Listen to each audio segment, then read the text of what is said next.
इसमें गायन, वादन और नृत्य है। मतलब इन तीनों चीज़ों को हम संगीत की आप गवर्नमेंट नौकरी की तैयारी करें, ये पढ़ाई से रिलेटेड किसी फील्ड में जाए। रे ग म ग म प ध नि सा नि ध नि ध प म ग ग रे ग म ध प म प ग म रे सा। राम राम सभी को। आज मेरे साथ में मेरे एक मित्र हैं जिनका मैं स्वागत करता हूं अपने YouTube चैनल पर, और आपको बड़ी खुशी होगी, आपको महसूस होगा कि मेरा ये मित्र कितना ही अच्छा है। खासकर म्यूज़िक में मैं इनसे बहुत इंस्पायर होता हूं। तो आपका हमारे YouTube चैनल में स्वागत है सर। पहले तो आपके जितने भी व्यूवर्स हैं सभी को मेरा नमस्कार। हाँ। मेरा नाम अमित राजौरिया है और एज ए प्रोफेशनल मैं म्यूज़िक टीचर हूँ। और म्यूज़िक की फील्ड जो है, मैंने अपने स्टार्टिंग में मुझे इंटरेस्ट हुआ तो उसके अनुसार मैंने अपनी फील्ड का चयन किया और अभी वो उसमें मुझे लगता है कि मैं अपना करियर बना सकता हूँ। इस वजह से मैं इसको अभी परस्यू कर रहा हूँ। तो अभी आप अपनी सेवाएं कहाँ दे रहे हैं? अभी basically ECS bagless school Murar में मैं पदस्थ हूँ। वहाँ पे म्यूजिक टीचर के तौर पे मैं कार्य कर रहा हूँ। तो बहुत ही सही, आप अपने फील्ड में आगे बढ़ रहे हैं। हमारी आपको ढेर सारी शुभकामनाएं कि आप बहुत आगे तक जाएंगे। आगे सर कुछ दर्शकों को आप बताइए कि अभी तक आपने किस प्रकार से स्टडी की हुई है और अभी और आगे क्या करने वाले हैं। देखिए, मैंने MA इंग्लिश से कंप्लीट किया हुआ है और संगीत में मैंने प्रभाकर किया है। प्रभाकर एक डिप्लोमा होता है संगीत में जो 6 ईयर का होता है। तो उसके बेस पे आप पोस्ट ग्रेजुएशन के लिए अप्लाई कर सकते हैं। अच्छा। तो अभी आगे मेरा ये है कि प्रभाकर के बाद मैं संगीत से हमें मतलब नेक्स्ट ईयर करूँगा। बैचलर नहीं करना पड़ता, डेवलप बैचलर नहीं करना पड़ता है, डायरेक्ट अपन मास्टर कर सकते हैं। हाँ। संगीत में मुझे तो दर्शकों, जैसा कि आपको मालूम है कि हम लोग ग्वालियर से ही हैं और तानसेन जी का ये शहर है। तो इसमें किस प्रकार से कहाँ कहाँ हमारे यहाँ ग्वालियर में कौन कौन सी ऐसी संस्थाएं हैं या यूनिवर्सिटी है या कॉलेजेस हैं जो कराते हैं संगीत। बेसिकली मुख्य तौर से एक ही यूनिवर्सिटी है जहाँ पर मानसिंह यूनिवर्सिटी जो संगीत के लिए कोर्सेज अवेलेबल कराती है, और बाकी बहुत से कॉलेज भी हैं। माधव विश्वविद्यालय है, माधव की 2-3 ब्रांचेस हैं जो म्यूजिक के कोर्सेज कराती हैं। बस सारे कोर्सेज यूनिवर्सिटी के अंतर्गत आते हैं, मानसिंह यूनिवर्सिटी के। देखिए, संगीत जो है वो 3 विधाओं का रूप है जिसमें गायन, वादन और नृत्य है। मतलब इन तीनों चीज़ों को हम संगीत बोल सकते हैं और ये तीनों ही चीज़ें एक दूसरे से इंटरकनेक्टेड हैं। एक के बिना दूसरी चीज अधूरी है। जैसे संगीत है, उसमें अगर हम वाद्य यंत्रों का प्रयोग नहीं करेंगे तो वो उतना अच्छा नहीं लगेगा। हाँ, बिल्कुल नहीं लगेगा। और जैसे पूरा आपका म्यूजिक तैयार हो गया और उसको अगर आप बेसिकली सुन रहे हैं और कोई उसके साथ अगर परफॉर्म करे तो वो और ज्यादा अच्छा लगेगा और ज्यादा उसमें आपको आनंद आएगा। तो वो तीनों चीज जब एक साथ में हो जाती हैं तो वो और ज्यादा आनंद प्रदान करता है। काफ़ी अच्छा जवाब है। तो सर आपकी शुरुआत संगीत में कैसे हुई? अक्सर क्या है कि मुझे तो याद नहीं है, बचपन में मेरी माताजी का कहना है कि जब मुझे नहला धुलाकर खिड़की पर बैठा दिया जाता था तो मैं गाता रहता था छोटे में अकेले। तो धीरे धीरे मैंने 12वीं अपनी कंप्लीट की। उसके बाद मुझे लगा कि संगीत भी सीखना चाहिए। एक रुझान हुआ संगीत की तरफ। हाँ, गाता मैं था पर मेरा रुझान हुआ कि संगीत में मुझे आगे बढ़ना चाहिए, थोड़ा सीखना चाहिए। तो मेरे मौसी के ही लड़के हैं, भैया हैं, तो वो उनका संगीत का ही काम है। तो मैंने वहीं से सीखना स्टार्ट किया। अभी भी मैं उनसे ही शिक्षा ले रहा हूँ और धीरे धीरे सीखते सीखते इतना इंटरेस्ट हुआ कि अब विचार है कि इसी फील्ड में कुछ करना है। वैसे वो आपके गुरु भी हैं? हाँ, गुरु हैं बिल्कुल। वो मेरे पहले गुरु हैं और अभी वर्तमान में भी वही है। अभी उनसे ही सीख रहे हैं। दर्शकों मैं बताऊं कि मैं भी एक बार अमित के साथ गया हुआ था। बहुत ही अच्छे हैं, बात करने में भी बहुत अच्छे हैं और म्यूज़िक बहुत अच्छे से सिखाते हैं। मुझे बहुत अच्छा लगा था, मैं एक दिन गया था और मैंने एक ही दिन के रियाज में मेरा गला एकदम बजने लगा था। ऐसा लग रहा था कि हाँ आज मैंने कुछ रियाज किया है। तो वो हजीरे के पास रहते हैं। हाँ, किले गेट पर है। किले गेट के पास हजीरे।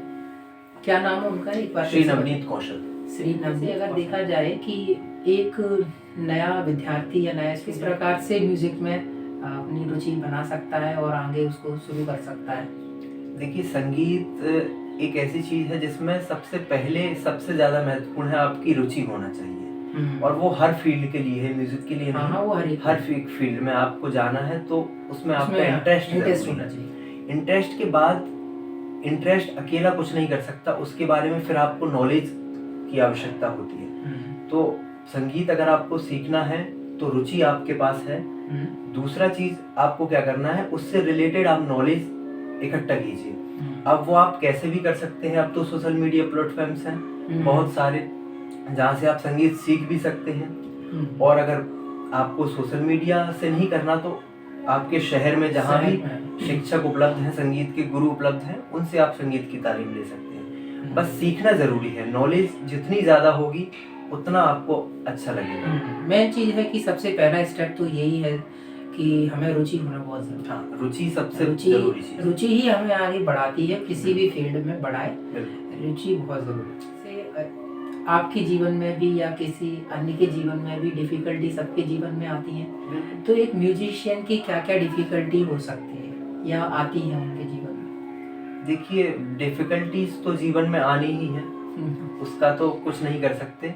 मेरे जीवन में भी आई और अभी भी चल रही हैं। जैसे सबसे पहले तो अगर आप किसी ऐसी फील्ड में काम करना चाहते हैं तो आपके पेरेंट्स को मनाना बहुत मुश्किल होता है, क्योंकि आपके पेरेंट्स का जो विजन है वो चाहते हैं कि आप गवर्नमेंट नौकरी की तैयारी करें, ये पढ़ाई से रिलेटेड किसी फील्ड में जाएं। तो उसके लिए मनाना मेरे लिए मुश्किल है। अभी भी मैं मना रहा हूँ, मतलब अभी इतना थोड़े बहुत कन्वेंस है, पूर्ण तरीके से नहीं कह सकते, क्योंकि उनके भी अंदर रहता है कि मेरा जो बच्चा है वो कुछ करे।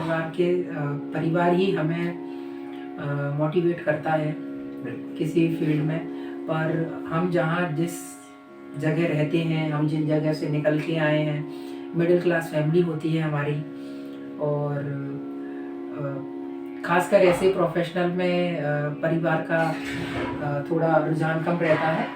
वो चाहते हैं कि किसी भी प्रकार से हमारा जो बच्चा है वो कहीं सेटल हो जाए। और आगे हम चाहेंगे कि एक गुरु का मार्गदर्शन कितना ज़रूरी है। अब आपने कहा कि गुरु का मार्गदर्शन कितना ज़रूरी है, तो ये बहुत ज़रूरी है। क्योंकि क्या होता है कि जब स्पेशली किसी भी नई फील्ड में जिसकी नॉलेज आपको नहीं है, उसमें अगर आप एंटर करते हैं, जैसे संगीत की ही बात करें, तो संगीत में अगर आप आ रहे हैं तो बहुत सी चीज़ें हैं जो आपको नहीं पता कि मैं वो गलत कर रहा हूँ या सही कर रहा हूँ। उसका वो आपको एक टीचर ही बता सकता है, एक गुरु ही बता सकता है जो उस चीज़ को कर चुका है। तो ऐसे ही लाइफ में हमारी कि जो चीज़ जो आपका गुरु आगे पहले ही वो उस चीज़ को देख चुके हैं, फील कर चुके हैं, तो वो पहले से ही बता सकते हैं कि आपको ये चीज़ करनी चाहिए या नहीं करनी चाहिए। तो संगीत में भी बहुत सारी फील्ड्स होती हैं, जैसे प्रोडक्शन का अलग काम होता है, गायन का अलग होता है, म्यूजिशियन का अलग वर्क होता है, सब अलग अलग काम रहते हैं। तो म्यूजिक टीचर अगर आपके पास है, गुरु आपके पास है, तो आपको सजेस्ट कर सकते हैं कि आपको वोकल में नहीं जाना, गायन में नहीं जाना, आप म्यूजिशियन ट्राई करो, इंस्ट्रूमेंट पे ट्राई करो। तो वो आपको गुरु ही बता सकते हैं, क्योंकि उनको पता है कि आपकी कमी नज़र में रहते हैं, तो वो हमें ऑब्जर्व कर करके ये भाप लेते हैं कि हमें क्या क्वालिटी है, फिर उसी तरफ हमें आगे बढ़ाते हैं। गुरु का मार्गदर्शन सर्वोपरि होता है। सोनू निगम का फिलहाल एक पॉडकास्ट देखा था, उसमें मैंने देखा कि म्यूज़िक एक माध्यम ऐसा भी है कि जिससे हम भगवान से भी जुड़ सकते हैं। भगवान, तो आपका इस पर क्या विचार है? बिल्कुल सही बात है, क्योंकि हमारे संगीत में कहा जाता है जो सुर होते हैं ना वो भगवान है। तो संगीत में मुख्य तौर पर 7 सुर रहते हैं, सा रे गा मा पा धा नी। तो हमारे संगीत में इन 7 सुरों को भगवान के समान दर्जा दिया जाता है। मतलब हम सा का प्रैक्टिस कर रहे हैं तो ये अंदर से ये भावना रहनी चाहिए कि हम एक तरीके से सा को मना रहे हैं, भगवान के आगे रिक्वेस्ट कर रहे हैं। और जितना आपका भाव निर्मल होगा, जितना आपका एफर्ट रहेगा उस चीज में, जितने अच्छे तरीके से आप उस चीज को महसूस करके करेंगे कि मतलब जो सा है उसको हमने भगवान की तरह मान लिया, तो वो उतनी जल्दी आपकी समझ में आएगा। तो जितना आप उसको करेंगे वो इतना इजीली आपके जहन में आएगा। और ये 7 सुर हैं, उनको हम संगीत में भगवान की तरह ही मानते हैं। और डेली हम प्रैक्टिस कर रहे हैं तो बिल्कुल ये कंफर्म है कि आप भगवान से जरूर जुड़ेंगे। ये एक अच्छा माध्यम भी है संगीत, क्योंकि इस संगीत से हम अपने अंदर की आत्मा को पहचानते हैं। हमारे अंदर से जो स्वर निकलते हैं वो हमारे तो हैं ही हैं, लेकिन उनको निकालने वाला भी कोई है। तो ये एक जो जुड़ाव है कहीं ना कहीं भगवान को जोड़ता है। देखा है कि बहुत सारे सिंगर होते हैं, बहुत सारे म्यूजिशियन हैं, तो कुछ लोग तो ऐसी भाग दौड़ मचा रहे हैं कि उन्हें फेम पाना है, बहुत जल्दी से फेम पा लेना है। क्या फेम पाना ज़रूरी है? तो हमारा म्यूजिक की तरफ रुझान होता है, ये हमारी आत्मसंतुष्टि के लिए ज़रूरी होता है। ये क्वेश्चन ऐसा है कि ये पर्सन टू पर्सन डिपेंड करता है। वैसे मेरे नज़रिए से आपका जो म्यूजिक में रुझान है वो ज़्यादा ज़रूरी है। फेम अलग चीज़ है, पर अगर आपको म्यूजिक करना है तो सबसे पहले आपने देखा होगा आपको मोटिवेशन कहाँ से मिलेगा। किसी बड़े सिंगर को देखा, फेम तो तभी आया, फेमस को देखा कि ये ऐसे सोनू निगम है, सोनू निगम को आपने देखा, अरे कितना अच्छा गा रहे हैं, स्टेज पे इतनी पब्लिक तालियां बजा रही है, तो वो फेम आपके अंदर आया, तो उसको देखकर ही आपका रुझान म्यूजिक की तरफ आया। तो वो जरूरी है, पर उसके ऊपर हम बिल्कुल तरीके से निर्भर नहीं हो सकते, क्योंकि जब तक आपका उस चीज में एक तरीके से आप उस चीज को आत्मसात नहीं करेंगे तो आप सोनू निगम जी के लेवल तक नहीं पहुंच सकते। तो आत्मसात करना पहले जरूरी है, संगीत में रुचि होना पहले जरूरी है। वो नहीं होगी तो आप फेम तक पहुंच ही नहीं पाएंगे। वो एक जरिया है, क्योंकि उस अर्निंग भी आपको करनी है, जीवन यापन के लिए वो भी जरूरी है। संगीत को बिना अर्निंग के आप संगीत को कैसे करेंगे? शौकिया तौर पे कर सकते हैं, दूसरी तरीके से आप रुपए कमाएंगे, पर अगर आप दोनों चीजें करना चाहते हैं तो फेम भी जरूरी है, पर सबसे ज्यादा महत्वपूर्ण है आपका आत्मसात करना उस चीज। सर मैंने देखा है कि शुरुआत अगर करते हैं म्यूजिक या गाने की, गायन की, तो लोग बाग अलंकार से शुरू करते हैं। मैंने कभी कभी राग भी सुने हैं। क्या राग और अलंकार दोनों में क्या अंतर है? राग और अलंकार मतलब आप ये समझिए कि ये अलंकार है, ये राग है। अच्छा, इससे भी बड़ा समझिए, अलंकार क्या होता है, पैटर्न्स होते हैं। जैसे मैथमेटिक्स में रीजनिंग होती है, जैसे हमने पैटर्न बनाया 1 2 3 4, इसी को हम 2 से फॉलो करेंगे, 2 3 4 5 4 की डिजिट से हम असेंडिंग डिसेंडिंग। बेसिकली अलंकार में क्या रहता है कि असेंडिंग और डिसेंडिंग ऑर्डर रहता है सुरों का। जैसे सारे गामा पा धा नी सा, ये असेंडिंग हो गया, और सा नी धा पा मा गा रे सा, ये डिसेंडिंग ऑर्डर हो गया। तो इन्हीं के अलग अलग कोऑर्डिनेशन हम बनाते हैं। जैसे पहले 3 को ले लेंगे हम, सा रे गा, ये स्टार्टिंग के 3 है। अब इनसे हम रे से बढ़ाएंगे इसको आगे, रे गा मा, तो वो आगे एक कॉम्बिनेशन है सुरों का, वो आगे बढ़ता जा रहा है। ये असेंडिंग में ऊपर जा रहा है, डिसेंडिंग में फिर वो वापस लौट जाए। मैं चाहता हूँ कि आप कोई अलंकार जो है दर्शकों को बता दें, फिर हम राग की बात करेंगे। तो अलंकार क्या रहता है कि ऐसे एक सिंपल टुकड़ा मैं बताता हूँ। जो सबसे पहला तो यही रहता है, सा रे गा मा पा धा नी सा, सा नी धा पा मा गा रे सा। ये बिल्कुल ऊपर गए हम असेंडिंग ऑर्डर में, फिर डिसेंडिंग ऑर्डर में हम आ गए। अब दूसरा मैं पैटर्न बताता हूँ, उसमें 3 सुरों को लेकर हम ऊपर जाएंगे, फिर नीचे आएंगे, मतलब असेंडिंग और डिसेंडिंग में रहेंगे। जैसे सा रे गा मा पा धा नी सा नी धा पा मा गा रे सा।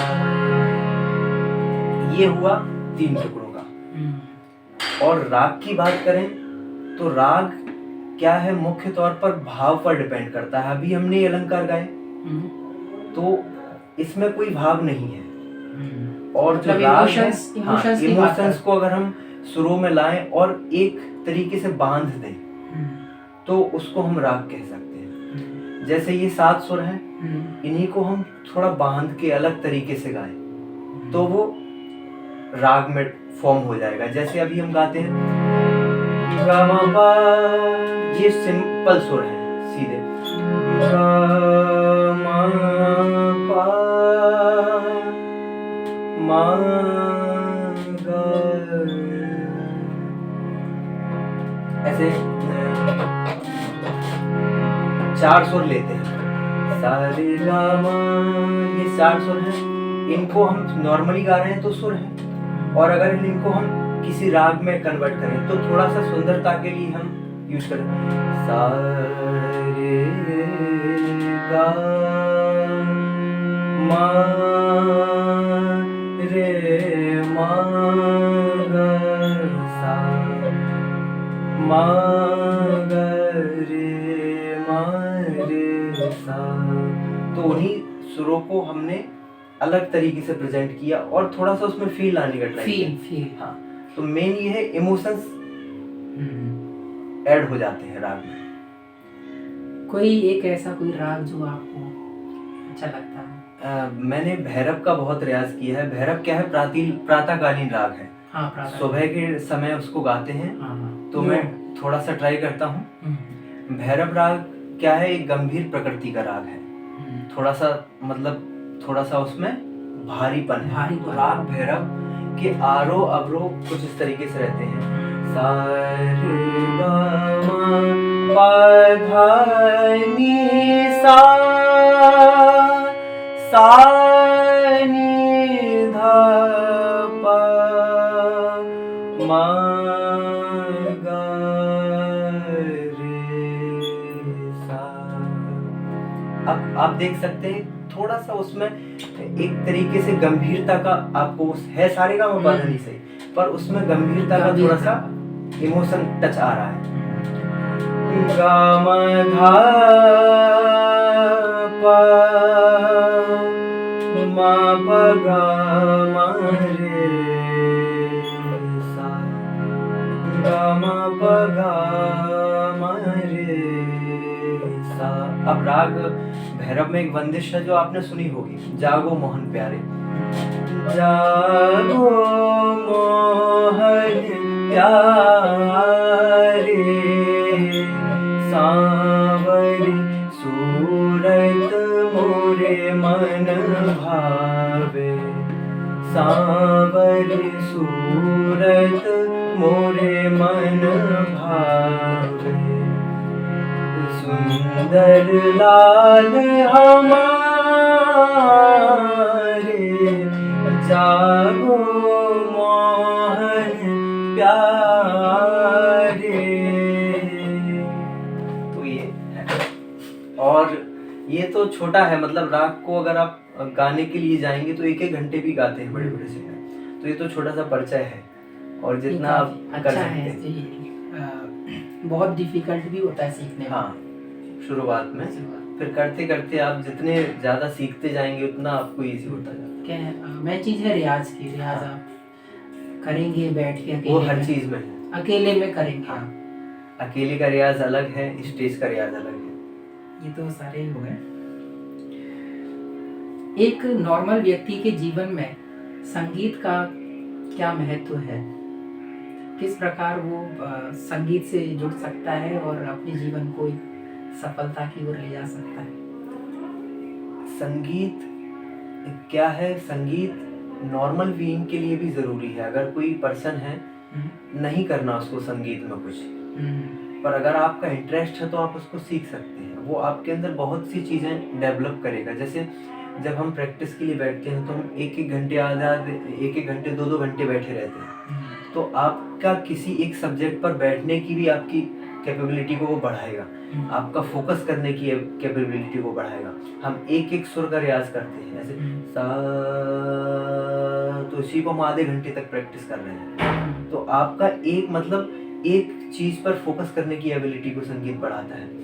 और आपका पब्लिक गैदरिंग है, उसमें भी आपको एक तरीके से आपके पास एक हॉबी हो जाएगी, एक अलग टैलेंट हो जाएगा, जरूरी कुछ रहता है। अलग है। जैसे आप इंटरव्यूज में भी जाते हैं, कहीं पे बड़ी बड़ी सिविल सर्विसेज के इंटरव्यूज रहते हैं, तो वहाँ पे भी अगर आपके पास है तो थोड़ा सा प्रेफरेंस मिलता है।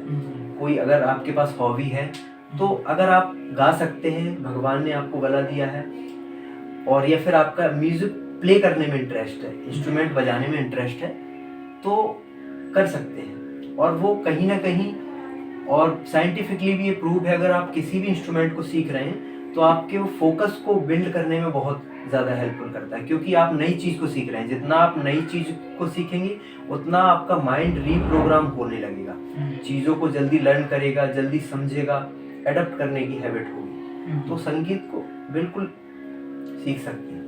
एक रिक्वेस्ट और है कि आप एक पैट्रियोटिक सॉन्ग आप सुनाएं, क्योंकि मेरी आपसे जब मुलाकात हुई थी तब आपने एक पैट्रियोटिक सॉन्ग सुनाया था। ऐसे ही मेरा आपसे मिलना हुआ और हम दोस्त कब बन गए हमें खुद पता नहीं है।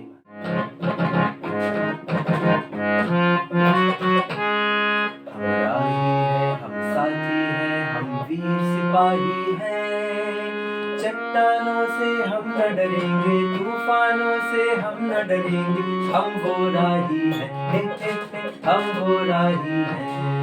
तररम पम पम तररम पम पम तररम पम पम पम पा, ला ला ला ला ला ला ला ला ला ला ला ला ला ला ला ला ला ला ला रा रा रा, हे हे हे, ता रा रा रा रा।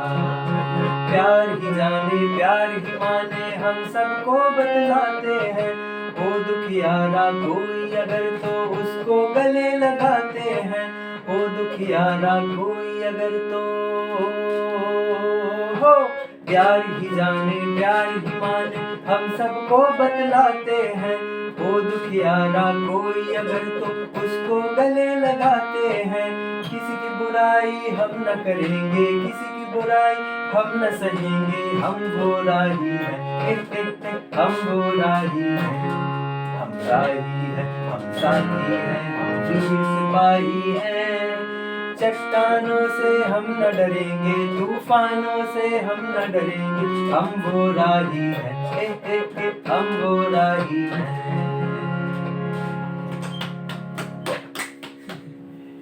अब कोई एक मुखड़ा भजन का कोई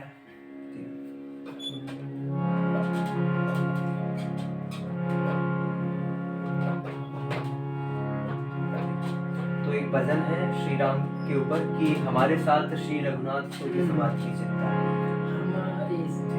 हमारे साथ श्री रघुनाथ को किस बात की चिंता, हमारे साथ श्री रघुनाथ को किस बात की चिंता, शरण में रख दिया जब मान तो किस बात की चिंता, किया करते हो तुम दिन रात यूं बिन बात की चिंता, किया करते हो तुम दिन रात क्यों बिन बात की चिंता, तेरे स्वामी को रहती है तेरी हर बात की चिंता, हमारे साथ श्री रघुनाथ को किस बात की चिंता।